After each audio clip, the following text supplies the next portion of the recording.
There's 3 reasons why you're here. 1, you support me and I posted a new video. 2, you're about to go to college and you're trying to figure out how to become the perfect student. 3, you're already in college and you're trying to figure out how to become a better student. Either way, you're in the right spot, so let's get into the video.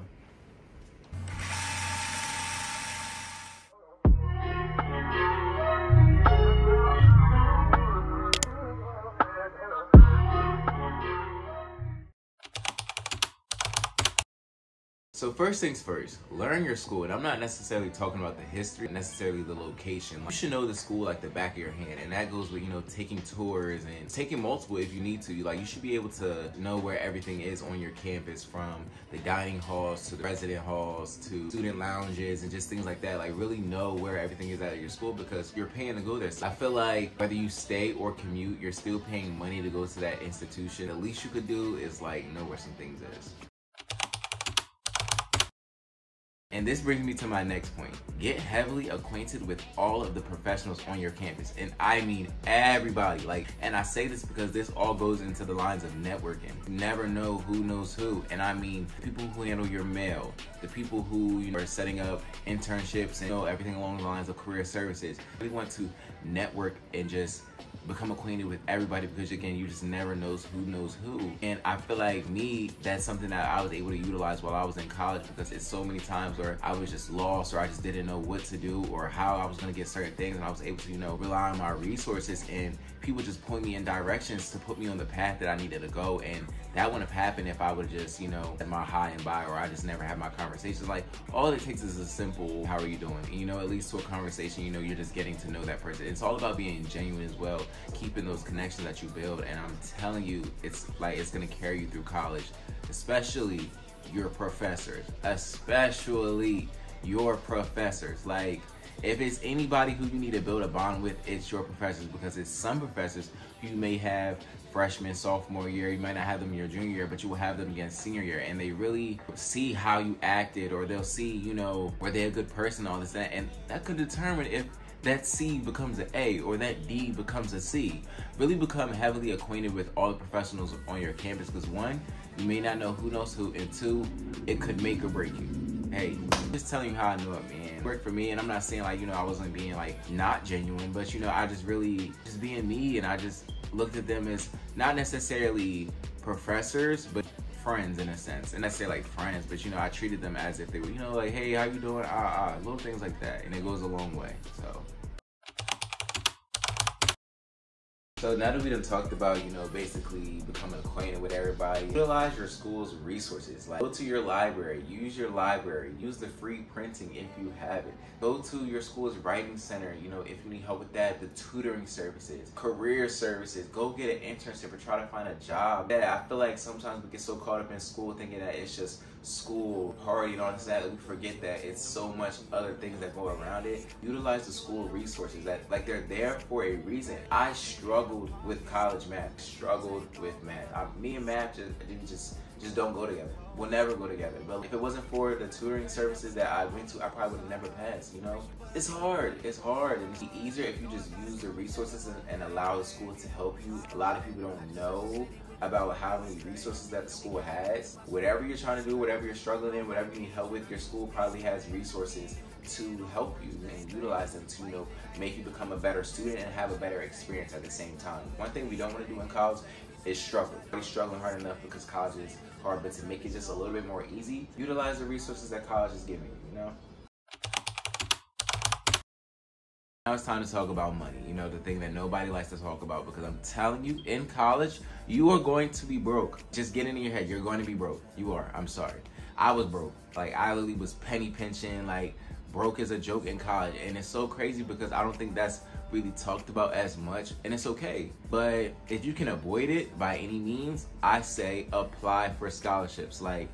Apply. Majority of the time they take 30 seconds. Some of them are long, don't get me wrong. It's just do you want to be in debt, or do you want to have that weight taken off your shoulders? And it was things like the Thurgood Marshall College Fund, who caters to HBCU students. And I was blessed enough to become the ambassador, so I was really in tune with all the scholarships, and I was applying to more. I'm telling you, it saved me so much money and gave me refund checks. And for those who don't know what a refund check is, so say for example, your school bill is about $500 and you get a $1,000 scholarship. you have about $500 left over, so you would get that as a refund check. Sometimes numbers are way more than that. That was just an example, but apply for scholarships because it's just free money, you know? And it's so many companies, there's so many businesses, and there's so many things out here that just want to give out free money, but we just don't want to take the time to apply for them. There's it's thunderstorm right here. Scholarships for pretty much anything and everybody, so just apply. And I think that majority of the time we don't do it because of how long it takes, or it wants this essay, or it wants these documents, or it wants this. Let them have it. It's just their requirements, because you got to look at it. If it's a scholarship, it's for $1,000 and they have about $30,000. Well, if 30 people only apply for it, those 30 people are guaranteed scholarships, you know? I'm telling you, applying for scholarships will just save you in the long end, because it's free money. And who doesn't want free money? You don't want free money? If not, you're bugging, you know? Apply for scholarships. It's just a way to, you know, take the stress off you and figure out how to pay for college, you know? Create a schedule that aligns with you. Create a schedule that aligns with you. Yes, you. I'm talking to you. Create a schedule that aligns with you. And I say this to say, bro, if you are not a morning person, why are you registering for 8 a.m.s? If you know you don't like having late classes because you like the rest of your evenings to yourself, then why are you going to class at 6 o'clock? Why are you registering for 6 o'clock classes? Create a schedule that aligns with you. And I felt like, again, that was me. I was like, oh no. Even though I'm not a morning person, I was like, let me just sign up for morning classes because I know I don't want to have class in the afternoons. No, I still struggle. Did not get up for 8 a.m. And it's so crazy because in high school, y'all, we have school at 7 a.m. and we have like 8 classes. I only had like one 8 a.m. on a Monday and a 3 o'clock class, and I could barely make it to both of those. Create schedules that align with you. So you know you're not a morning person, don't register for morning classes. If you're not a person who likes class at night, do not register for evening classes. You want to be able to perform your best academically, so you want to be your best you, and signing up for classes that you know you're not going to be able to make, or you know you're not going to be able to be 100% you, that just makes no sense, and it's just going to hurt you in the long end. And the one thing about college, I can say, you are really in control of everything you do. So make a schedule that you want, you know? Don't wait until the last minute, because sometimes you might just have to have a class at a time that you don't want, because you might have waited till the last minute or the class got booked up really quick. But again, majority of the time you can create your own schedule, so do that. Work on campus. Some people don't like being seen at their jobs. I don't know, that's me. That was me the first year I started working on campus. Like, I was like, I don't want to be seen by my friends, because, you know, I just don't like people seeing me at the workplace. But at some point in time, I had to start making some type of money. Get a job on campus, whether you're working, you know, tutoring in your rec center or anything. My first job on campus was actually working in my rec center, and it was easy, you know, and it was actually pretty fun because I was working with the majority of my friends, and it's literally just a way to put money in your pocket. Now, I say to get a job on campus because it maybe aligns better with your schedule. I feel like people who get a job off campus, sometimes it doesn't align, because when you get a job off campus, that's like a real job. Not saying that on-campus jobs aren't real jobs, but they may not work with your work schedule the way you want, meaning that jobs on campus may, but you never know where it could lead to. You know, you could get stipend, that could lead to, you know, quick scholarships, or, you know, just anything like you just never know. And it's just a better way to put money in your pocket. So me, I didn't mind getting a job on campus. And even my junior year, I was a resident assistant. And for those who don't know what a resident assistant is, it's basically someone who works in a residence hall. So like if you walk into a residence hall and you see someone at the front desk checking you in, that's a resident assistant. You know, it's just helping you navigate through dorm life. You get paid for it. But the one thing that everybody loves about this position, and I don't know if this is at every school, but at DSU, you get free housing. That's a lump sum of cash taken off your bill, especially at SU, because not everyone's housing rates are different. And you know, if you can save the $4,000 to $5,000 a semester, hey man. And on top of that, I had scholarships, so it's like I was getting a bigger refund check. So it's like you got to figure out how to milk the system and figure out how to pay for school without paying for school, you know? So I don't know what just happened, but the camera had cut out. But so just going back to the money, either apply for scholarships or just get a job on campus, because I feel like that's going to be your best thing. So yeah.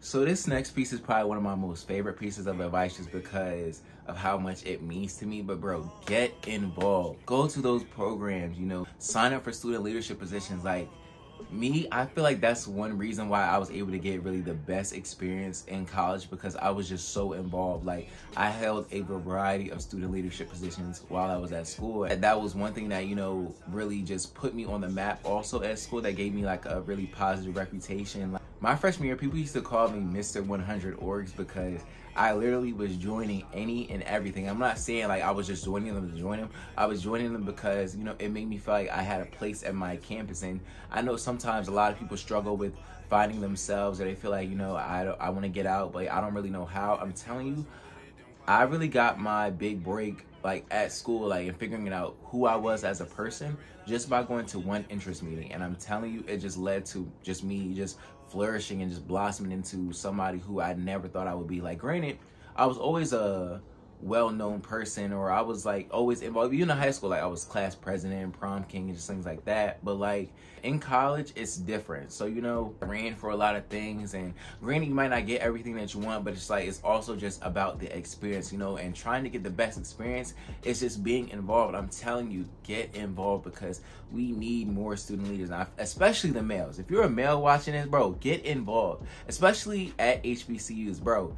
Get involved, because majority of the time schools are female dominated. Like, the ratio is just more females to male. So, bro, get involved. Males, get involved. And I feel like sometimes within colleges too, some people look at it as like corny or things like that. Bro, it's what you make it. And I'm gonna make this the best college experience I can. Like, no matter what I do, if it's one thing I can say, I'm gonna say I wanted to do everything I wanted to do at college. I'm gonna make a name for myself. And the only way I feel like I was truly able to make a name for myself was through my student leadership, you know, just my work ethic and just who I was as a person while serving in these leadership positions, you know, and just remaining genuine to who I was, so people can see that, you know, you really get the best of both worlds while being in student leadership. Bro, so many doors open up for me being in student leadership. Networking, to being invited places, to, you know, just job opportunities, internships. So much stuff comes from being in student leadership. And I feel like if a lot of people just take a chance on themselves,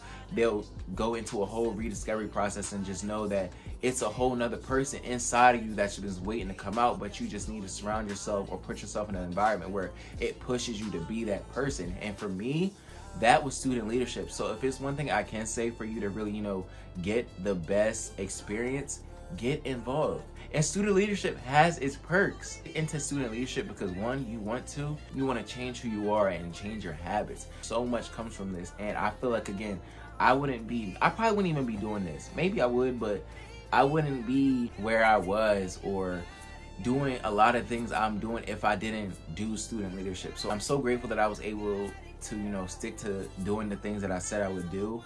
But being involved was probably one of the best things I could ever done at school. So get involved. It's not corny. It's not for the weak, but I'm telling you, you'll learn more about yourself and it'll make your college experience chef's kiss. So get involved. Before I even get off this topic, a lot of times students complain about the things that college does or things that they don't like, or, you know, things like that, and are in no positions to, you know, speak up. And granted, you voice your opinions in places that don't matter, but like that has no benefit. So, you know, this is why I'm so also pressed for people to, you know, get involved, because be the change you want to see. If you don't like something, put yourself in a position where you can change it. Like, a lot of times we get discouraged or we feel like, oh, our voices aren't going to be heard. No, get involved so you can do that. You know, like, school does things that you don't like, or, you know, bro, change it. Put yourself in a student leadership position to where you're able to advocate for the people who think just like you and change it. It's literally just as simple as that. And that's one of the things that I loved about student leadership as well, because I was able to change things and, you know, put myself in places where I could speak up for those who felt like they didn't have a voice, you know? Get involved. It has its perks. Bro, get involved. Get involved. I feel like we done talked about so much, but I feel like this one is about to hit home because I didn't grasp this concept until like junior year, I'm not gonna lie. Bro, books before looks. Finish your schoolwork before you try to do anything. I'm telling you, y'all, the parties will be there, the kickbacks will be there, the events will be there. Books before looks, bro. You are there to pursue a higher education, so do not get caught up in trying to be in the mix or trying to be outside and, you know, your schoolwork is not finished. And I know that, you know, college is fun and it's lit and it has so much, and a lot of us may not be used to that environment, but bro, you came there for a reason. You are paying money.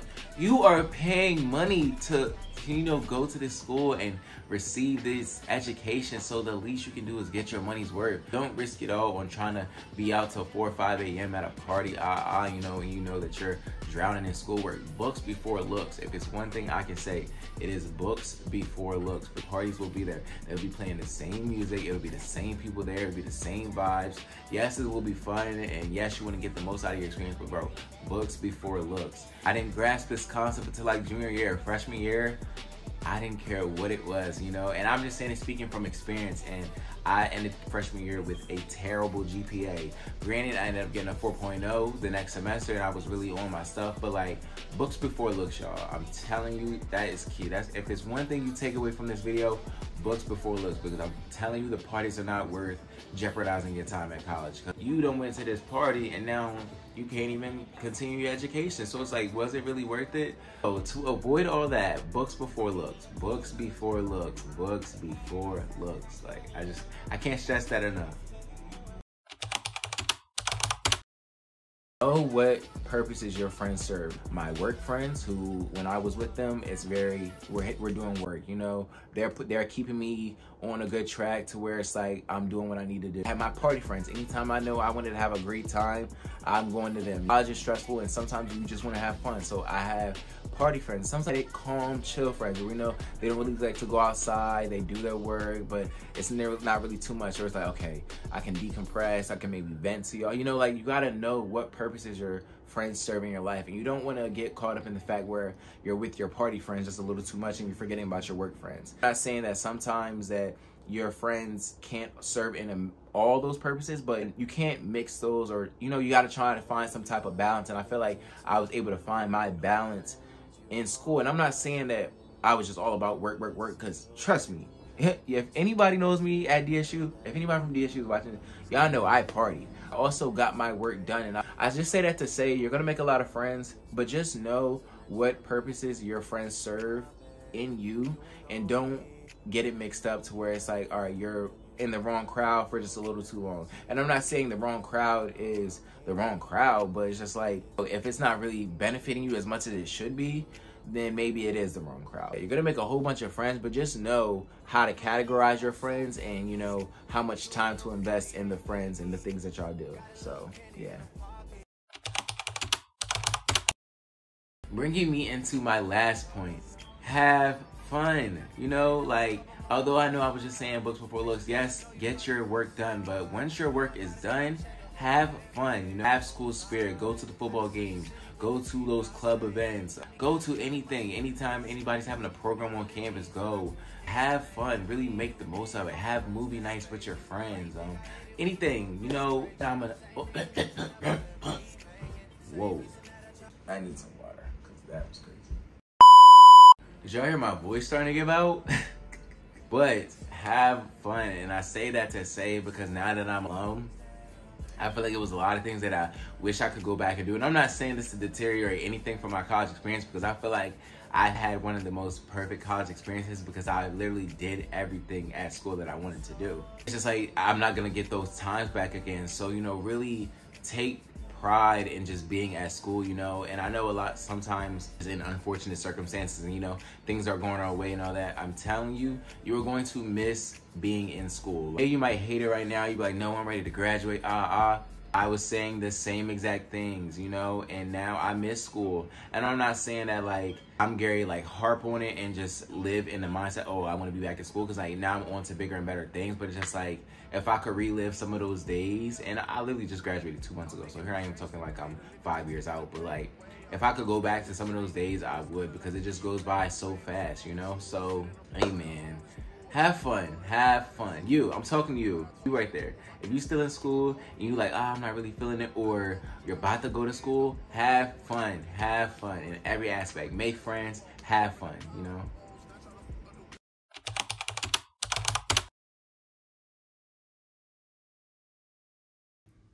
So we talked about a lot in this video, and I really hope you took away some of the stuff we talked about, because we really want you to be the perfect student and get the best experience. And with these tips, you can do that and more.